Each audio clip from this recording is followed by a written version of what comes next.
Dipersembahkan oleh, didukung oleh. Semoga Anda dan keluarga bahagia serta sehat selalu. Nahmaduhu ta'ala wa nasta'inuhu wa nastaghfiruh wa na'udzu billahi min shururi anfusina wa sayyiati a'malina. May yahdihillahu fala mudilla lahu wa may yudlil fala hadiya lahu. Wa ashhadu an la ilaha illallah wahdahu la syarika lahu wa ashhadu anna Muhammadan abduhu wa rasuluh. Salawatullahi wa salamuhu alaihi wa ala alihi wa ashabihi wa man sara ala nahjihi ila yaumiddin. Ya ayyuhalladzina amanu taqullaha haqqa tuqatih wa la tamutunna illa wa antum muslimun. Ya ayuhan nasu taqu rabbakumul ladzi khalaqakum min nafsin wahidah wa khalaqa minha zawjaha wa batha minhuma rijalan katsiran wa nisaa'a wattaqullaha alladzi tasaaluna bihi wal arham innallaha kana 'alaikum raqiba. Ya ayyuhalladzina amanu taqullaha wa qulu qawlan sadida yuslih lakum a'malakum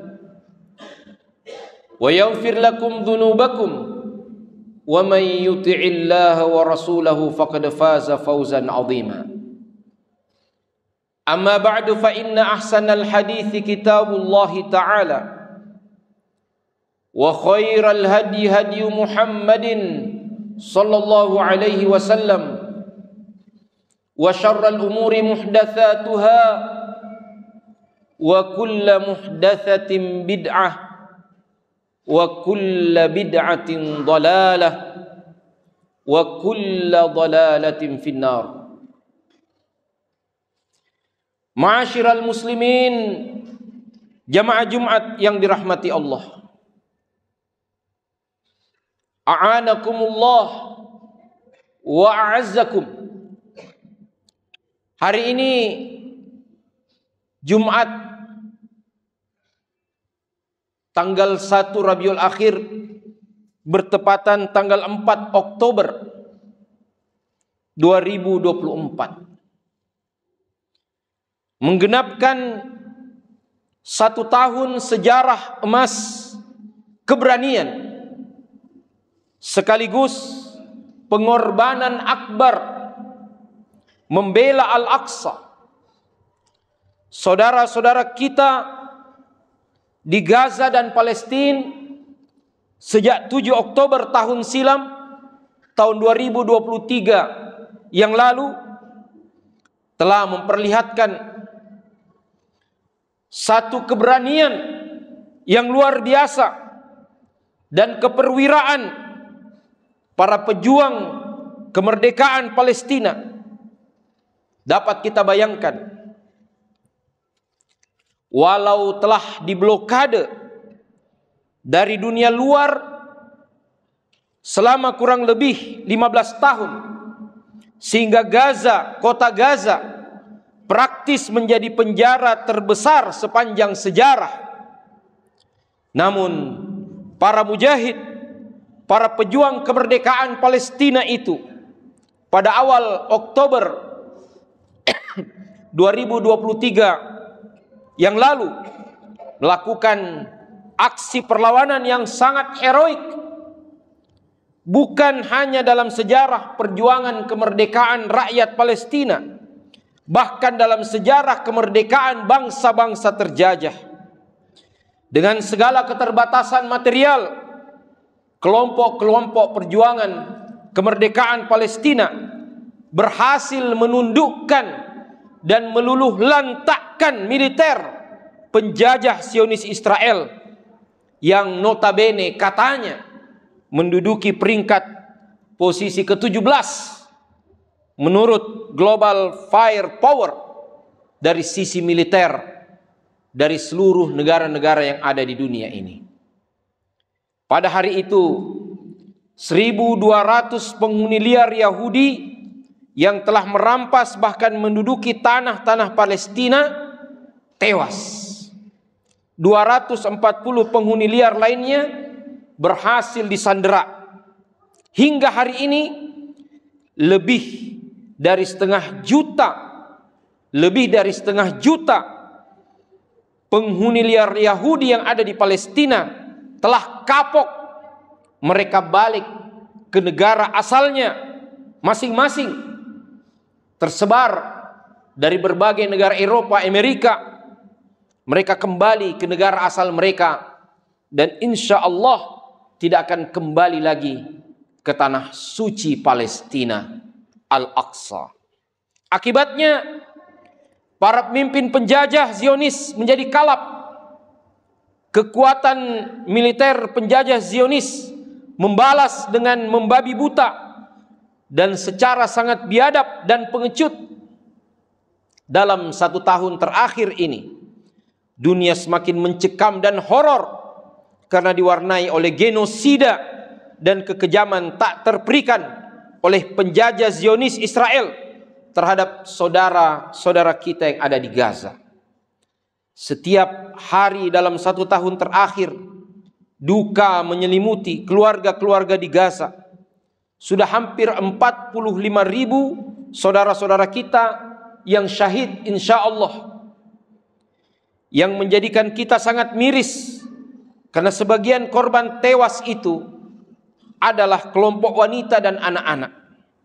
Termasuk di dalamnya ratusan bahkan mungkin sudah mencapai ribuan tenaga medis dan jurnalis yang seharusnya dilindungi dalam keadaan perang apapun juga. Sudah puluhan ribu korban yang datang dan kemudian syahid insya Allah. Jamaah sekalian yang dirahmati oleh Allah Subhanahu wa taala, hal ini adalah merupakan satu fenomena yang sangat menyedihkan kita, yang membuat kita mengurut dada. Jamaah yang dirahmati oleh Allah Subhanahu wa taala, adalah merupakan tragedi kemanusiaan terbesar di abad ini. Ketika kita menyaksikan setiap hari korban datang berlipat-lipat. Subhanallah, ribuan anak-anak mengalami kekurangan gizi. Hampir seluruh penduduk Gaza yang berjumlah 2 juta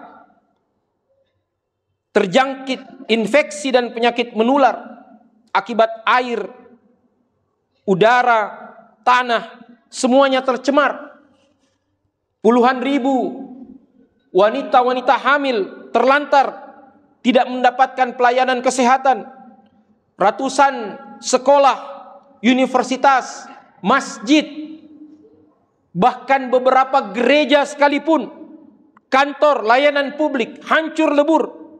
Padahal mereka hanyalah manusia normal yang ingin merebut kemerdekaannya, sebagaimana kita bangsa Indonesia telah merebut kemerdekaan kita 79 tahun yang lalu. Padahal mereka hanya bagian dari kaum muslimin yang ingin membela kesucian dan kehormatan Masjidil Aqsa, milik kaum muslimin sedunia, dari penistaan dan kebiadaban kaum Zionis Yahudi. Padahal mereka adalah 2 juta di antara 2 miliar kaum muslimin di dunia saat ini.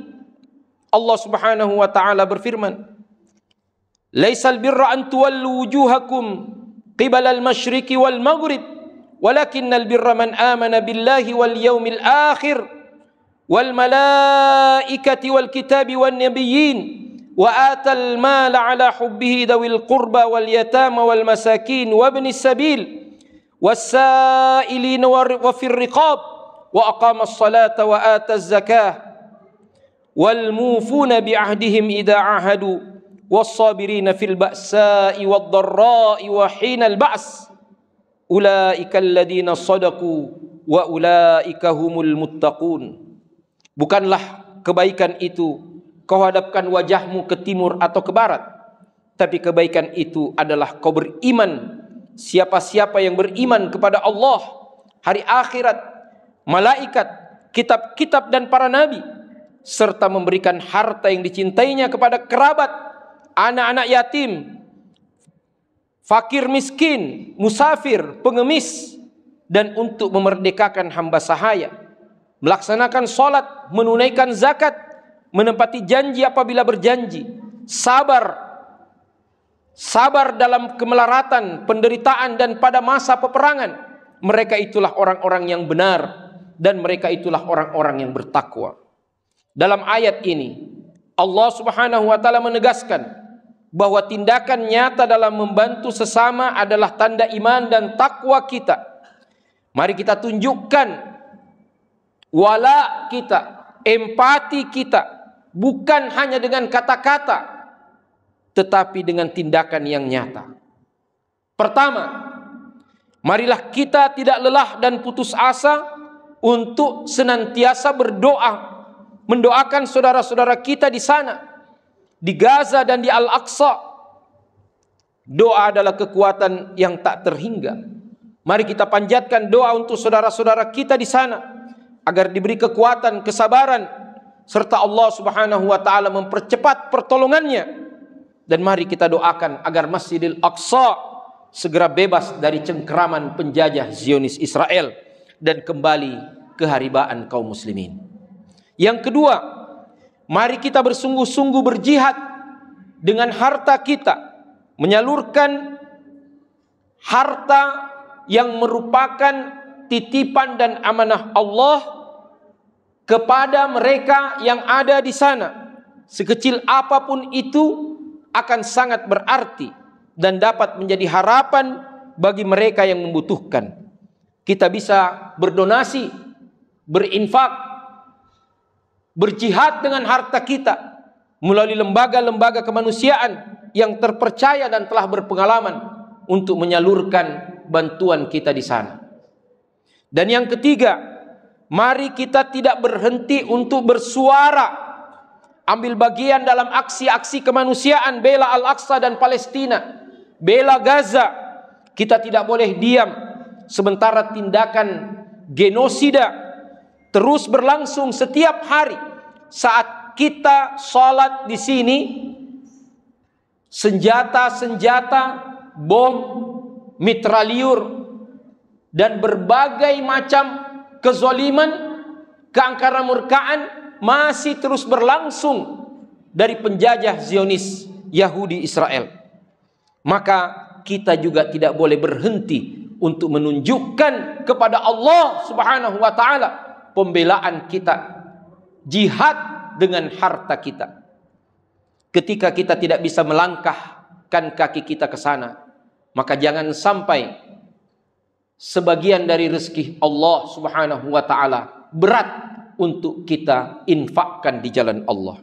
Yang keempat, kita harus dengan tegas senantiasa mengecam dengan sepenuh hati tindakan kezaliman dan genosida ini kepada mereka orang-orang Yahudi Zionis.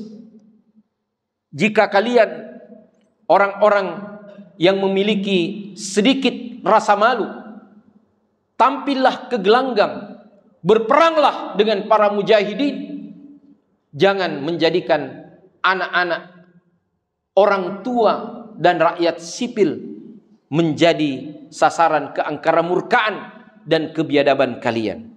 Namun tentu kita tidak bisa mengharap banyak kepada orang bakhil, karena demikianlah tindak tanduk mereka, sifat mereka yang telah dikabarkan di dalam Al-Quran. Walan tarda angkal yahud walan nasara hatta tattabi'a millatahum. Tidak akan pernah mereka ridha kepada kita sampai kita mengikuti ajaran agama mereka. Oleh sebab itu, jamaah sekalian yang dimuliakan oleh Allah Subhanahu wa taala, betapa beratnya penderitaan yang ditanggung oleh mereka seharusnya menjadi bagian daripada penderitaan dan rasa sakit kita pula. Bukankah umat Islam ini adalah bagaikan satu tubuh? Ketika satu merasakan sakit, maka yang lainnya akan ikut merasakan sakit pula. Jamaah sekalian yang dirahmati oleh Allah Subhanahu wa taala, dan hal penting lainnya yang patut kita ingat dalam kondisi yang serba memprihatinkan ini, ada satu perkara yang harus dijaga oleh kaum muslimin dan diwujudkan. Itulah yang namanya persatuan, kesatuan, dan persaudaraan. Muak, jengah, malu kita ketika kita berada di dalam kondisi yang sangat memprihatinkan seperti ini. Sementara sebagian kita masih memelihara dendamnya di antara satu dan yang lain. Masih memelihara permusuhan antara satu dengan yang lain. Antara satu orang beriman dengan orang beriman yang lainnya. Ketahuilah bahwa sesungguhnya perpecahan, perselisihan itu adalah cara paling jitu dari syaitan dan musuh-musuh Allah untuk melemahkan kaum muslimin. Wa ati'ullaha wa rasulah wa la tanaza'u fatafshalu wa tadhhaba rihukum wasbiru innallaha ma'as sabirin. Taatlah kalian kepada Allah dan Rasulnya, dan janganlah kalian berselisih yang menyebabkan kalian menjadi gentar dan kekuatanmu menjadi hilang. Bersabarlah, sungguh Allah bersama orang-orang yang bersabar. Apa yang terjadi di Gaza, terjadi di Palestina hari ini adalah karena kelemahan kita. Kelemahan kita datang dan bersumber, salah satunya yang paling banyak memberikan kontribusi adalah perselisihan di antara kita. Semakin berselisih kita, semakin lemah kita, dan semakin mudah kita dikuasai oleh musuh-musuh kita dan musuh-musuh Allah Subhanahu wa taala. Aqulu qawli hadza wa astaghfirullah li wa lakum wa lisairil muslimina min kulli dam innahu wal ghafurur rahim. Alhamdulillah. Alhamdulillahi ala kulli hal. Wassalatu wassalamu ala an-nabi was-sahbi wal-al wa man sara ala nahjihi ila yaumil ma'al. Jamaah Jumat yang dirahmati oleh Allah Subhanahu wa taala, kaum muslimin a'azzakumullah.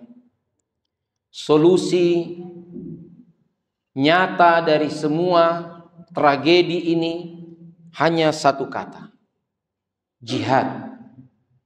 Ya, jihad fi sabilillah. Allah Subhanahu wa taala mengingatkan, ya ayyuhalladzina amanu hal adullukum ala tijaratin tunjikum min adzabin alim. Wahai sekalian orang-orang yang beriman, maukah kalian aku tunjukkan pada satu perdagangan yang dapat menyelamatkan kalian daripada azab yang pedih? Tu'minuna billah wa rasulihi wa tujahiduna fi sabilillah bi amwalikum wa anfusikum dzalikum khairul lakum in kuntum ta'lamun. Yaitu kalian beriman kepada Allah dan Rasulnya, dan kalian berjihad di jalan Allah dengan harta dan jiwa kalian. Itulah yang lebih baik bagi kalian jika kalian mengetahui.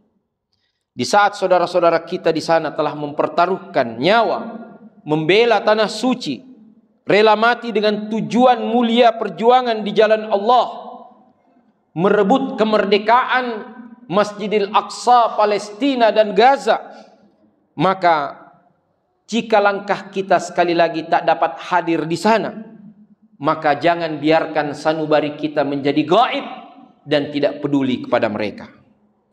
Azam harus tertanam pada jiwa bahwa kapanpun kita diberi kesempatan, keleluasaan untuk membela agama, membela kemanusiaan yang ada di Gaza, di Palestina, di Masjidil Aqsa, biidnillahi ta'ala, kita tidak akan terlambat sedikit pun insyaallah. Nabi SAW mengingatkan, man mata walam yagzu walam yuhaddits nafsahu bil ghazwi mata ala syu'batin min nifaq. Barang siapa yang mati dan ia belum pernah berjihad, berperang di jalan Allah, dan belum pernah sekalipun berniat untuk berperang di jalan Allah, maka matinya adalah mati dalam salah satu cabang kemunafikan. Penantian untuk kesempatan itu tak boleh pasif, harus berisi. Kita mengisi hari-hari ini dengan perjuangan, termasuk sekali lagi adalah berjihad, berjuang, berinfak dengan harta kita. Jamaah sekalian, bagaimana yang dimaksud berjuang dengan harta kita adalah bersungguh-sungguh, bukan dalam tanda kutip sekedar menyumbang, tetapi melihat harta yang paling mulia, yang paling berharga kita miliki, itulah yang kita sumbangkan. Sebenarnya kita tabungkan di jalan Allah untuk perjuangan kemerdekaan Masjidil Aqsa, membebaskan Gaza dari genosida dan kebiadaban serta penjajahan. Olehnya itu, marilah kita terus berjuang, terus berdoa, dan tidak pernah berputus asa. Dan marilah kita pada akhirnya menengadahkan jiwa dan raga kita, seraya memohon kepada Allah Subhanahu wa ta'ala agar menurunkan pertolongannya kepada kaum muslimin yang hari ini berjuang, berkubang darah dengan semua yang dimilikinya untuk mempertahankan tanah suci, untuk membebaskan tanah mereka yang merupakan titipan Allah Subhanahu wa ta'ala. Ya Allah, ya Rabbal Alamin, Tuhan yang menggenggam semesta, yang menguasai segalanya, padamu dan untukmu semua pujian. Ya Allah, Tuhannya orang-orang yang tertindas. Dengan kasih sayangmu, tolonglah saudara-saudara kami yang ada di tanah sucimu di Palestina, di Masjidil Aqsa, di Gaza yang perwira. Engkau maha tahu ya Rabb, tidaklah mereka diserang dan dizolimi, melainkan karena mereka mempertahankan baitmu, rumahmu, Masjidil Aqsamu yang mulia. Tidaklah mereka diserang dan dizalimi, melainkan karena mereka menyebut namamu, mempertahankan agamamu. Tolonglah mereka ya Rabb, dan tolonglah kami untuk bisa bangkit, bersatu melawan kezaliman ini, melawan diri kami yang terlalu cinta pada dunia ini, hingga abai untuk berjuang membela agamamu. Ya Allah, satukan hati ini, rapatkan barisan ini, beri kesempatan pada kami untuk berjuang di jalan. Allahumma qsim lana min khasyatika ma tahulu bihi bainana wa baina ma'siyatik, wa min ta'atika ma tuballighuna bihi jannatak, wa min al-yaqini ma tuhawwinu bihi alaina masa'ib ad-dunya. Allahumma matti'na bi asma'ina wa absarina wa quwwatina ma ahyaytana waj'alhu al-waritha minna waj'al tha'rana 'ala man zalamana wansurna 'ala man 'adana wa la taj'al musibatana fi dinina wa la taj'al ad-dunya akbar hammina wa la mablagha 'ilmina wa la tusallit 'alaina man la yakhafuka fina wa la yarhamuna. Subhana rabbika rabbil izzati 'amma yasifun wa salamun 'alal mursalin walhamdulillahi rabbil alamin. Wa aqimus salat.